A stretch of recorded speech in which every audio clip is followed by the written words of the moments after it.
Olá, meus queridos! Quanta saudade! Vamos iniciar mais uma semana de aula. E a aula de hoje é de língua portuguesa.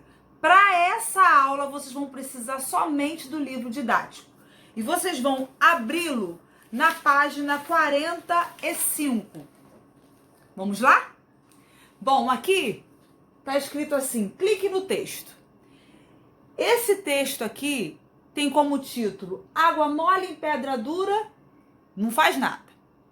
Em cima do título está escrito assim, ó, crônica. Crônica. Nós vamos entender hoje, brevemente e muito simples, o que é uma crônica. A crônica é um gênero textual. É um gênero textual de linguagem simples, que fala com ironia das coisas que acontecem no nosso dia a dia. A crônica pode ter uma entonação voltada para a política, ela pode ser voltada para o humor, ela pode estar fazendo alguma crítica a algum assunto. Enfim, a crônica ela não tem no meio dela palavras de difícil entendimento. Ela não é um texto onde a gente lê e de vez em quando a gente precisa buscar a tradução de determinada palavra no dicionário. Não, a crônica não é assim. Ela tem palavras fáceis, de fácil entendimento. E uma curiosidade, um dos maiores cronistas brasileiro é o nosso mestre querido, grande Carlos Drummond de Andrade.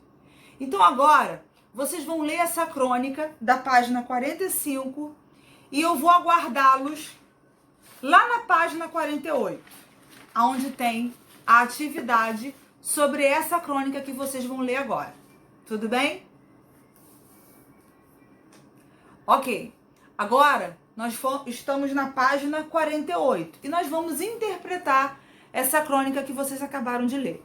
Aqui no número 2, está dizendo assim: a crônica que você leu conta o fato cotidiano na vida de uma adolescente? Quem narra essa história?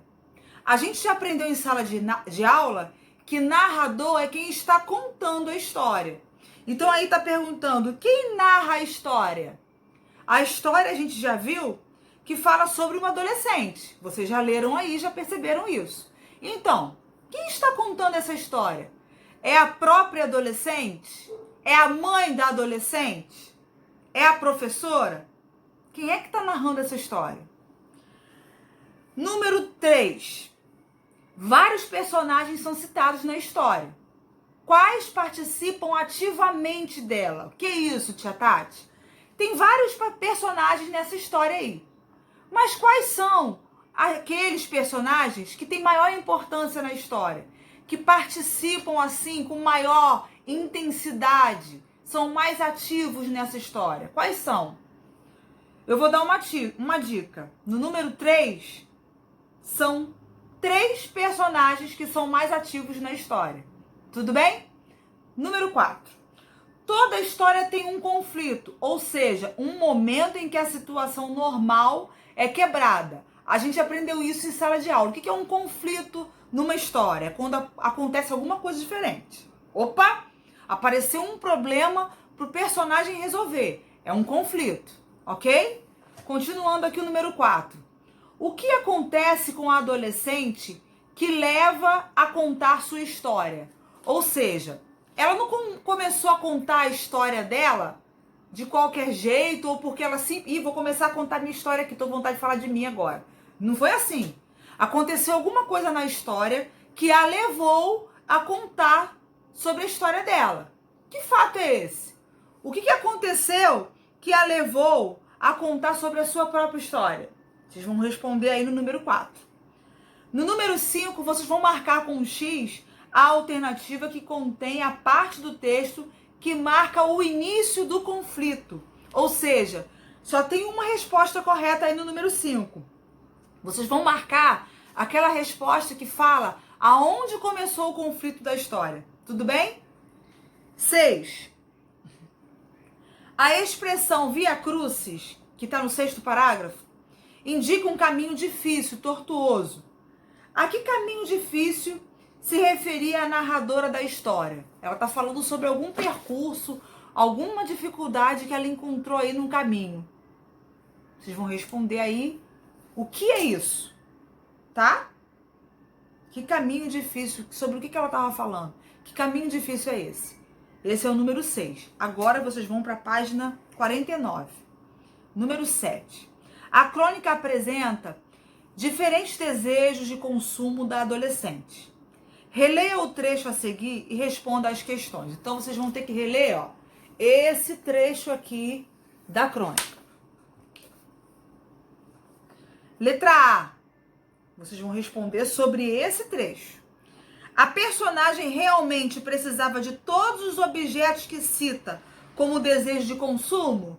Por quê? Vocês acham que todos aqueles objetos de desejo que ela queria tanto conquistar, realmente ela precisava daquilo, tudo? Se vocês acham que sim, vão dizer por que sim. Se vocês acham que não, vocês vão dizer por que não. Letra B.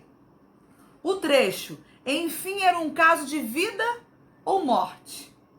Proporciona humor ao texto. Esse trecho aí que está entre aspas, ele traz humor ao texto. O que é humor? Humor é algo engraçado, é algo divertido. Por que isso acontece? Ou seja, por que esse trecho traz humor ao texto? Por que esse trecho faz a gente se divertir um pouco com a história? Ok? Entenderam a pergunta da letra B? Então vamos dar continuidade. Letra C. Considere o trecho lido, assinale a alternativa que resume o modo como a adolescente lida com seus desejos. Trecho lido. Que trecho lido é esse, meu pai? Esse aqui. A gente ainda está no número 7. Só que agora a gente está na letra C. Então, nesse trecho aqui, vocês vão marcar uma resposta só. O que se resume o modo como a adolescente lida com seus desejos? O que é seus desejos? Suas vontades, aquilo que ela quer, aquilo que ela almeja. Então aí vocês vão marcar na letra C. Na letra C somente uma resposta, tá bom? Página 50. E eu quero dizer que é a última. Hoje a atividade é até a página 50. A linguagem usada pela narradora pode contar sua história. Para contar sua história, deixa o texto predominantemente sério, engraçado ou irônico? Ou seja, a forma como ela conta a história dela deixa o texto sério, engraçado ou irônico? Irônico é uma coisa meio debochada. O que vocês acham aí? Vou marcar uma resposta só também, ok? O número 9 tá falando que é para vocês sublinharem uma fala no texto e conversar com os colegas e comigo em sala de aula. Vocês vão apenas sublinhar, tá bom? Vamos ler lá o número 9 e entender o que é isso que a tia tá falando. Na crônica, há uma fala da narradora que deixa bastante evidente o modo exagerado com que ela lidava com seus desejos. Sublinhe essa fala. Então, vocês vão sublinhar lá no texto a fala que faz a gente entender que ela, a narradora, deixa bastante evidente o modo exagerado com que ela lidava com seus desejos. Só vai sublinhar essa fala lá no texto. Tudo bem? Número 10. Por que é possível dizer que há humor na forma como a crônica termina? Ou seja, no final da crônica tem humor, tem algo engraçado, tem algo divertido. Por que a gente pode dizer isso? Por que a gente pode dizer que no final da crônica tem o humor? Fez a gente se divertir. Aí vocês vão voltar lá no finalzinho da crônica e responder aí pra mim no número 10. Ok? Número 11. O título do texto estabelece intertextualidade. Que palavra grande que eu nunca vi na vida é essa, tia Tati? Muito simples. Intertextualidade é um contato entre outros textos. É quando um texto estabelece um contato. Por exemplo, eu sou um texto. Eu estou ligando para outro texto. Eu estou estabelecendo um contato. é quando eles se entrelaçam, eles se relacionam, se entre-relacionam. Isso é intertextualidade. É quando um texto entra no outro, ok? Voltando, o título do texto estabelece intertextualidade. Acabei de explicar o que é isso. Com um conhecido ditado popular. Que ditado popular é esse? Água mole, pedra dura, tanto bate até que fura. Esse é o ditado popular. Só que o título do texto é água mole em pedra dura não faz nada. Então isso é intertextualidade. O título do texto houve uma intertextualidade entre o título do texto e esse ditado popular, água mole, pedra dura, tanto bate até que fura. Em grupos, pesquise o ditado ao qual se refere o título e depois responda. Em grupos a gente sabe que não vai dar para fazer porque nós estamos de quarentena. Mas vocês podem pesquisar como quiserem para responder a letra A e a letra B. Tudo bem? Tia, posso usar a internet?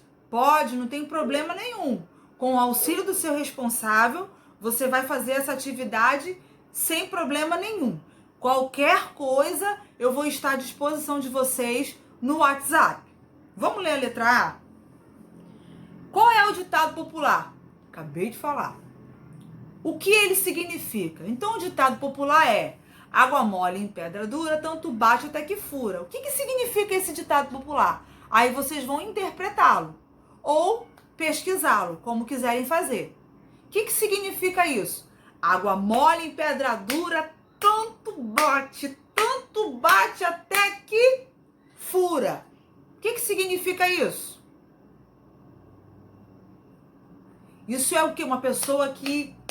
A pessoa, ela quer um negócio, ela fala, ela é uma pessoa muito insistente.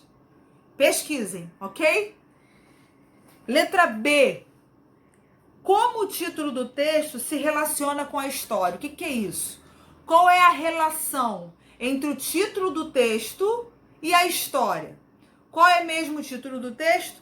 Água mole em pedra dura não faz nada.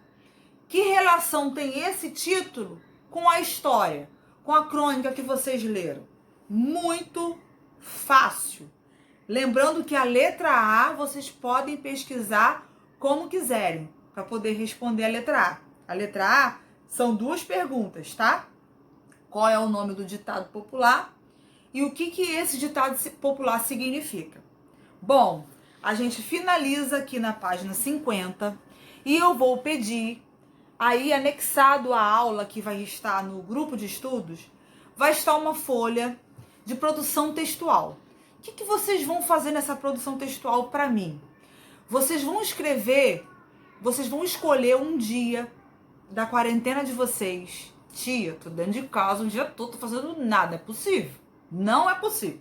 A atividade tá fazendo. Videogame, tenho certeza. Brigadeiro de colher, tá? Tem... Alguma coisa vocês estão fazendo. Vocês vão escolher um desses dias que vocês estão longe da tia, em quarentena. Vai escolher um dia que aconteceu alguma coisa diferente e vai escrever para mim, no formato que vocês quiserem. Tia, tem que ser como uma crônica? Não precisa ser como uma crônica. Vocês vão produzir a história que vocês quiserem. No dia tal, eu estava com muita vontade de comer brigadeiro de colher. E pedi para minha mãe fazer brigadeiro de colher. Aí, primeiro eu fiz a minha atividade de língua portuguesa, vi a minha tia Tati na videoaula, fiquei com muita saudade porque eu gosto muito dela. E depois eu fui comer um brigadeiro de colher. É um exemplo, tá bom? Pra gente descontrair um pouquinho. E eu falei do brigadeiro de colher porque eu tô comendo brigadeiro de colher pra caramba com a minha filha. Vou chegar na escola, ó, rolando. Um beijo grande. Amo vocês, tô com muita saudade e continuo aqui, ó, pedindo ao Papai do Céu para isso passar bem rápido pra gente se encontrar logo, tá bom? Fiquem com Deus, que Deus abençoe a cada um.